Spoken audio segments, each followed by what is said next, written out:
Virginia, horrible news coming out of Virginia almost every day, it seems, since Spanberger was elected governor, just totally taken over by absolute crazies with the laws that they're passing there. But this is something that is, I think, a positive development. Virginia moves to require disclosure on AI-generated political memes. Now, I'm not all that concerned about political memes specifically. I would rather see AI disclosure on anything AI-generated. But you have an interesting story that I didn't know about that is related to why this is so important regarding politics specifically. Right. So here in North Carolina, during our last election cycle, there was a battle for the state of the governor, of course. And, well, one of the ads that was being placed around, so it was like on TV, was fake. So it showed the Republican candidate saying things that he hadn't said publicly. Okay, so he had said these things on a forum online. Okay. And so they took those things that he had written down, and they made him say them using an AI-generated video as if he was on stage and announcing things. And so it made him sound kind of crazy because, as with, honestly, probably most people, the things that they're going to write on an internet forum are more aggressive and more extreme than they would actually say on a stage. On a stage, they've thought about it more, they're realizing that they're announcing something to the public, they feel more anonymous, and it feels more temporary when you're writing something on X or on some forum. Sure. And so they took what he had written in an offhand moment and pretended like this was something that he thought should be announced to the public as a political platform. Mm-hmm. And the thing was that some people, like myself, could look at it and go, okay, well, that's AI. And unfortunately, some people couldn't. And so they thought that was real. They thought that he had actually gotten on stage and said those things like, he's just insane. He's so crazy. And because the emphasis there that they gave him may not have been the emphasis that he meant when he was doing it, typing it out online. And so there's a lot there that's disingenuous and just false. And so things like that, I absolutely think should have a really forward disclaimer saying, hey, basically, this didn't happen. Yeah. We're creating some reenactment that may not be reflective of what he actually meant. Because again, if I send somebody a text, there's the reason that I, as a girl, use emojis is so that to make sure they can understand the tone and the inflection. Because text doesn't have any inflection to it. It can be read in a couple of different ways often. And when you're using AI to generate something that wasn't said, you're making a person potentially say something implicitly that he never actually meant. And so that's why it's inherently dishonest, in addition to the fact that you're creating a video that also didn't exist on a stage that never existed. So there's just so much that's wrong there, Jake. Yeah. But I do think it has the power, especially with older generations who seem less able to distinguish AI videos for whatever reason. Yeah, it can be difficult. There's so much harm. Yes. Yeah. I've seen some sad examples. We've seen examples of that on the Catholic front, which is one of the reasons why I'm encouraged by Pope Leo's clear opposition to the use of AI, especially in religious matters.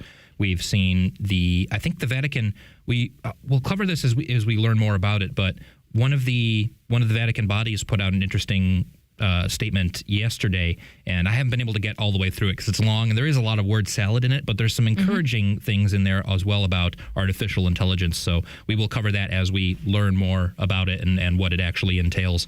But the fact is that AI is hard to distinguish sometimes.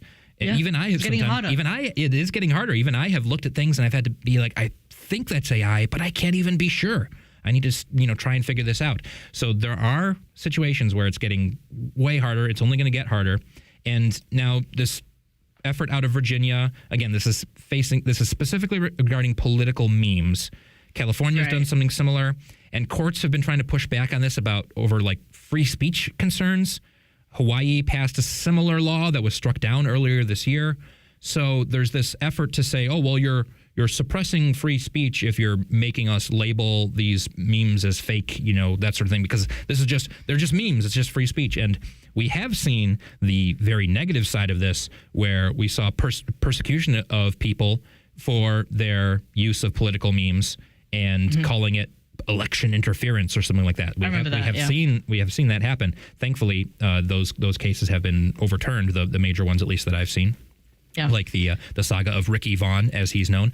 But the attempt overall to make AI content be labeled as such, I do think is a good one. So even if this bill is not necessarily the ideal way to do it, the trend of opposing AI is good, and I hope that it doesn't become this politicized thing where Republicans are pro-AI and Democrats are anti-AI, because I certainly hope not. Yeah.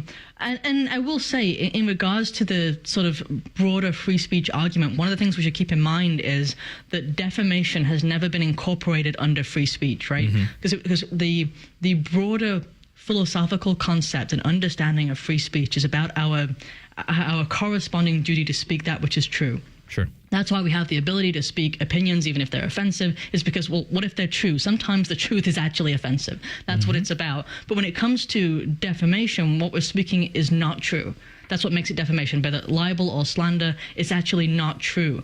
And so when you're looking at AI and generated political content, you're talking about an individual person and what they've done, and then you're using AI, which means you're creating something fake, something that isn't true about that person.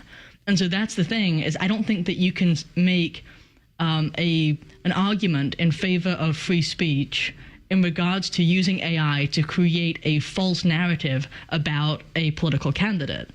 Because I think that, broadly speaking, it argues against the philosophical understanding of free speech as the nation has already understood it. And really has since its founding, because we're always against defamation.